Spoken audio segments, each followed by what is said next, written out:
வணக்கம். Welcome to Tamilamma channel. இன்றைக்கி நம்ம சிவப்பு அவலில் லட்டு செய்கிறது எப்படின்னு பார்க்கலாம் வாங்க. ஒரு கடாயில் 1 டேபிள் ஸ்பூன் நெய் விட்டுக்கோங்க. முந்திரி, பாதாம் இதெல்லாம் உடச்சி ஃப்ரை பண்ணி எடுத்துக்கோங்க. அதிலே திராட்சையும் போட்டுக்கோங்க. உங்களுக்கு என்னென்ன நட்ஸ் தேவையோ அதையும் போட்டுக்கலாம். இப்போது அதே கடாயில் 1 கப்பு சிகப்பு அவல் போட்டிருக்கேங்க. இதையும் வறுத்துக்கோங்க. சிம்மில் வச்சு வறுங்க. ஒரு 5 நிமிஷம் நல்லா வறுத்து எடுத்துக்கோங்க. இப்போ இது வறுத்தாச்சுங்க. அடுத்தது பொட்டுக்கடலை 1/4 கப்பு போட்டுக்கோங்க.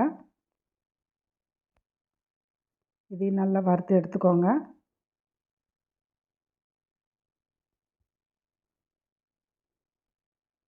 நல்லா வறுத்தாச்சுங்க.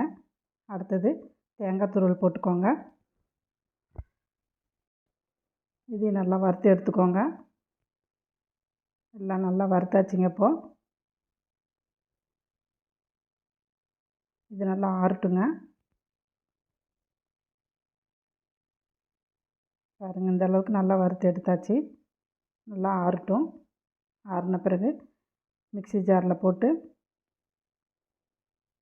2 ஏலக்காய் போட்டுக்கோங்க. இது நல்லா அரைச்சி எடுத்துக்கோங்க. அடுத்தது நாட்டு சர்க்கரை எடுத்திருக்கேன். 1/2 கப்பு நாட்டு சர்க்கரை போட்டுக்கோங்க. 1 கப்பு தண்ணி விட்டுக்கோங்க. பாருங்கள், இந்த அளவுக்கு நல்லா நைஸாக எடுத்தாச்சு.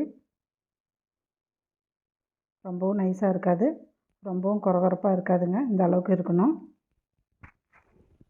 இது இப்போ நாட்டு சர்க்கரையெல்லாம் கரைஞ்சிருச்சுங்க. பாகுபதம் தேவையில்லை. உங்களுக்கு சர்க்கரை இன்னும் கூடுதலாக வேணும்னா 3/4 கப்பு கூட போட்டுக்கோங்க. எங்களுக்கு சர்க்கரை இதே போதும். இது நல்லா வடிகட்டி எடுத்துக்கோங்க.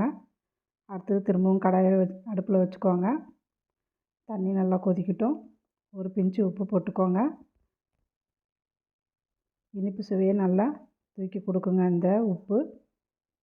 நல்லா கொதித்த பிறகு இந்த பவுடரெல்லாம் கொட்டிக்கோங்க. கொட்டிக்கிட்டு கிளறிட்டே இருங்க லேசாக. இந்த அளவுக்கு நல்லா வந்துடும். இப்போது வறுத்து வச்ச நட்ஸை போட்டுக்கோங்க. நெய் விட்டுக்கோங்க. உங்களுக்கு நெய் இன்னும் தாராளமாக ஊற்றணுன்னா இன்னும் கூட ஊற்றிக்கோங்க. நல்லா கிளறிக்கோங்க நெய் விட்டு. நல்லா இளஞ்சூடாக இருக்கும்போது இந்த மாதிரி நல்லா அழுத்தி உருண்டை பிடிங்க. இந்த சிகப்பு அவல் ரத்தத்தில் இருக்கிற கொலஸ்ட்ராலை குறைக்குதுங்க. நோய் எதிர்ப்பு சக்தி அதிகரிக்குதுங்க. இது உடம்புக்கு ரொம்ப நல்லதுங்க. இந்த லட்டு நீங்களும் வீட்டில் ட்ரை பண்ணி பாருங்கள். நன்றி.